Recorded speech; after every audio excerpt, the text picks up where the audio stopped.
Assalamualaikum warahmatullahi wabarakatuh. Pada kesempatan kali ini, saya akan mempresentasikan hasil kerja saya pada mata kuliah Fisika Statistik yang diampu oleh Bapak Dr. Andes Supahar, MSI, sebagai pemenuhan tugas akhir semester. Pada kesempatan kali ini, saya akan menyampaikan materi distribusi Bose-Einstein. Sebelumnya, perkenalkan nama saya Rodeo Bagus Pratama dari kelas Pendidikan Fisika C dengan NIM 19302241022.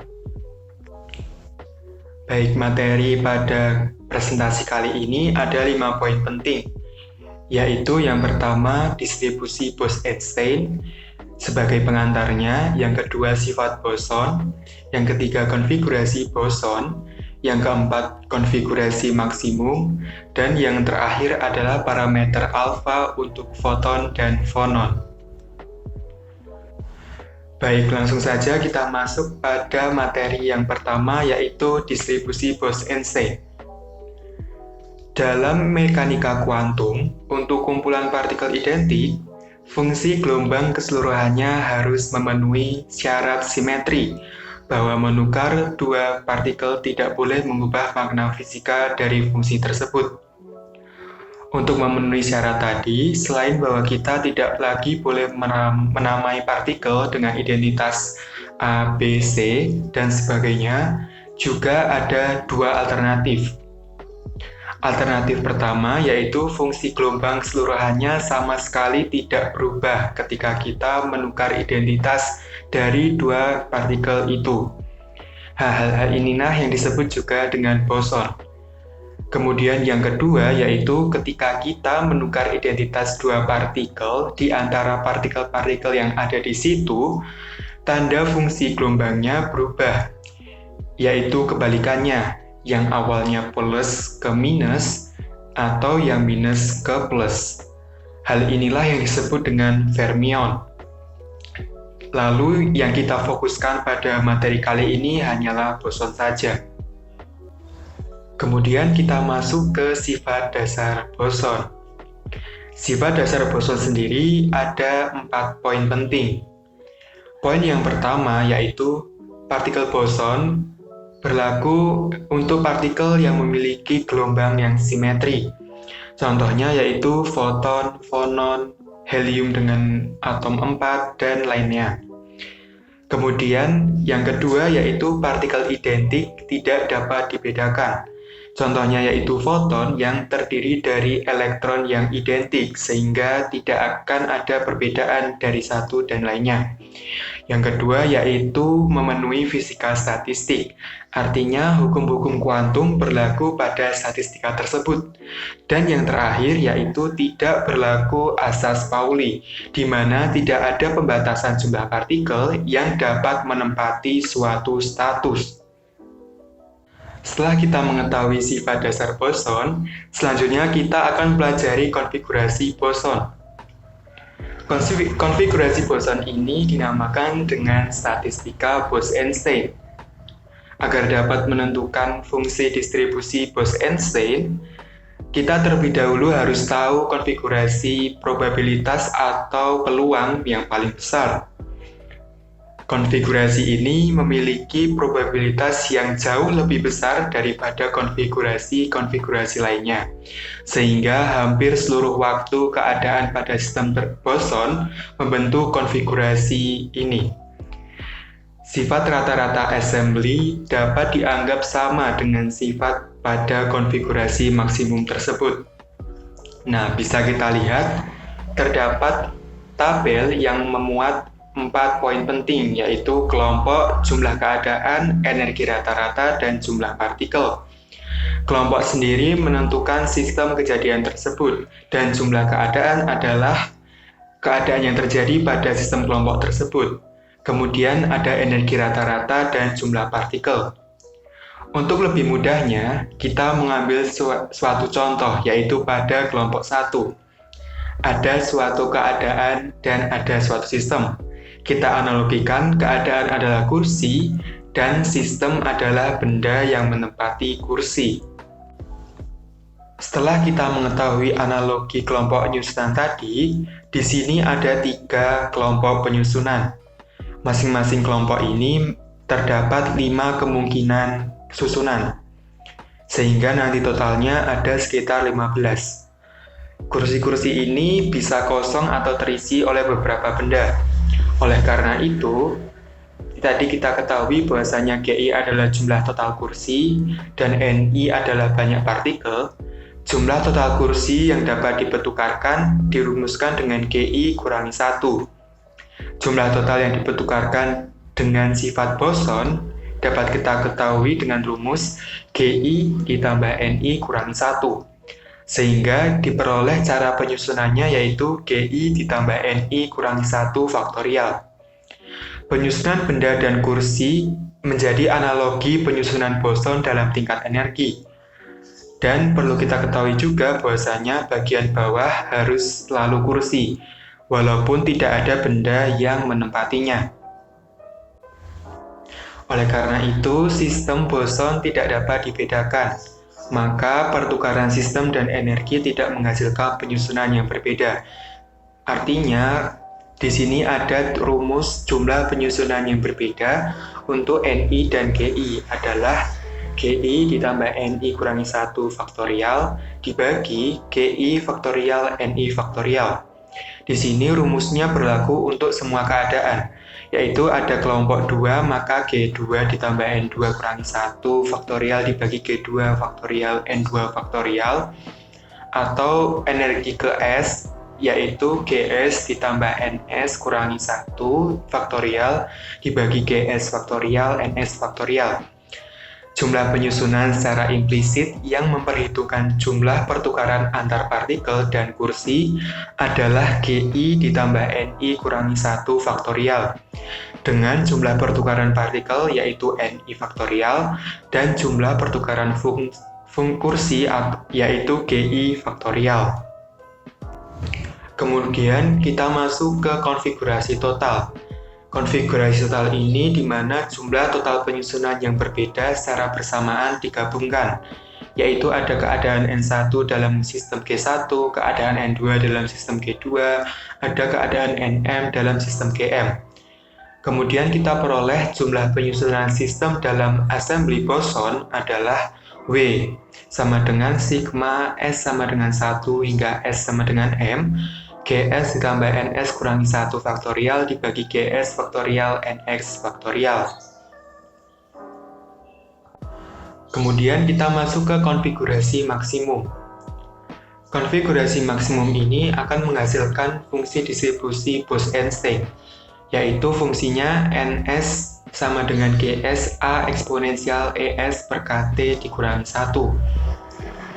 Nah, kalau kita ingin mengungkapkan fungsi ini dalam bentuk menurut statusnya, bukan menurut skala lapis energi, maka dituliskan jumlah partikel boson yang menempati status I adalah Ni sama dengan Gi per A eksponensial EI per KT kurangi 1. Lalu kita akan memasuki bagian langkah penurunan. Nah, langkah penurunan ini kita akan ketahui asal-usul dari rumus distribusi Bose-Einstein tadi. Di sini pun ada beberapa langkah. Pada dasarnya yaitu rumus-rumus ini merupakan pengembangan dari rumus konfigurasi total tadi.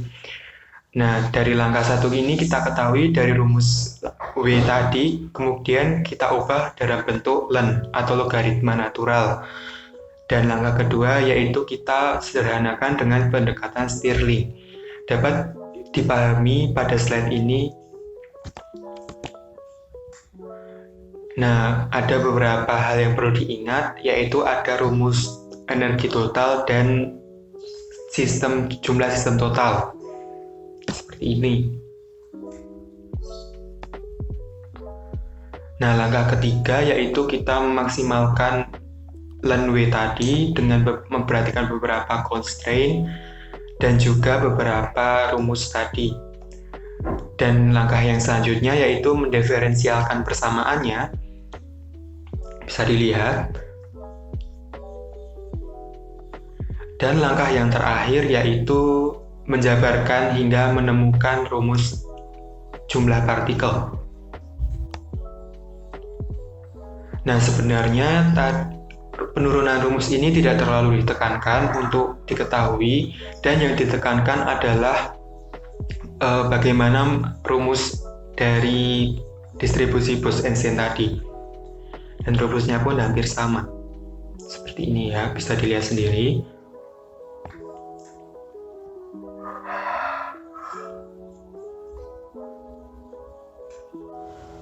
Kemudian kita masuk ke parameter alfa untuk foton dan fonon.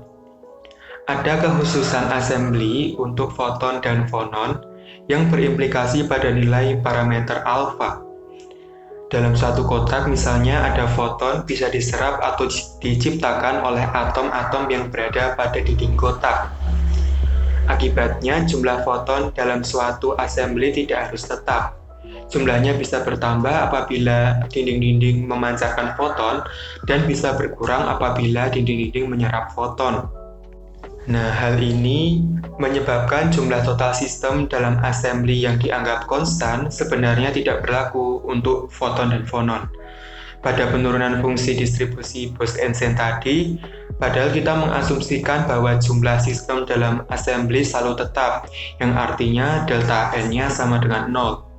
Nah, constraint ini dimasukkan dalam persamaan dengan memperkenalkan faktor pengali Lagrange alpha. Oleh karena itu, agar si constraint ini tidak diberlakukan untuk assembly dengan jumlah sistem tidak tetap, seperti foton dan fonon, maka nilai alfanya harus diambil dengan 0. Dengan ini, maka fungsi distribusi untuk sistem semacam ini menjadi Ni sama dengan Gi per A eksponensial Ei per Kt kurang 1. Nah, rumus umumnya pada bagian pembagi terdapat eksponensial min alfa plus Es per Kt. Karena alfanya diambil 0, maka diabaikan saja sehingga menghasilkan rumus Ni tadi. Nah, itulah tadi pembahasan materi distribusi Bose-Einstein. Selanjutnya saya akan menampilkan satu soal latihan. Nah, satu soal latihan ini saya ambil dari buku Lim YK halaman 229 sampai 230, soal nomor 2063. Soalnya saya terjemahkan, yaitu sebuah sistem dengan partikel boson tanpa spin yang identik atau N dalam sebuah kotak yang memiliki volume V sama dengan L pangkat 3 pada temperatur T lebih dari 0. Ditanyakan, tuliskan persamaan umum jumlah partikel Ne yang mempunyai energi antara E dan E plus dE. Kemudian tunjukkan bahwa batas jarak rata-rata D antara partikel dengan panjang gelombang de Broglie mereka berbeda, yaitu D lebih besar dari lambda. Yang C yaitu hitung penurunan pertama energi rata-rata antara sistem N tidak identik dan N identik ketika D lebih besar daripada lambda. Baik, di sini langsung masuk ke penyelesaiannya. Yang A yaitu penyelesaiannya kita harus mengetahui rumus umum dari persamaan distribusi Bose-Einstein, yaitu Ns sama dengan Gs eksponensial min alfa plus Es per Kt kurangi 1. Nah, di sini kita hanya harus mengetahui fungsi sistemnya saja, yaitu Gs-nya. Nah, Gs-nya tadi fungsinya yaitu 2pi V kali 2 M pangkat 3 per 2 per H pangkat 3 kali akar E. Kemudian kita masukkan pada rumus dan hasilnya akan seperti itu.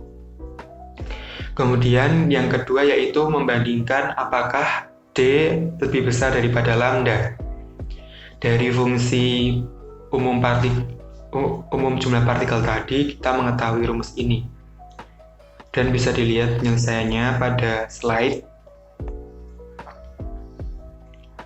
Kemudian yang terakhir yaitu penurunan rumus energi. Seperti ini. Kita mengubah pembaginya yaitu E pangkat E min mu Kt kurangi 1 kita ubah sesuai dengan persamaan eksponensial. Kemudian di sini langsung kita turunkan persamaan energi rata-ratanya, sehingga menghasilkan hasil akhir yaitu 3/2 NKT kali 1 plus 1/4 lambda pangkat 3 dibagi D pangkat 3.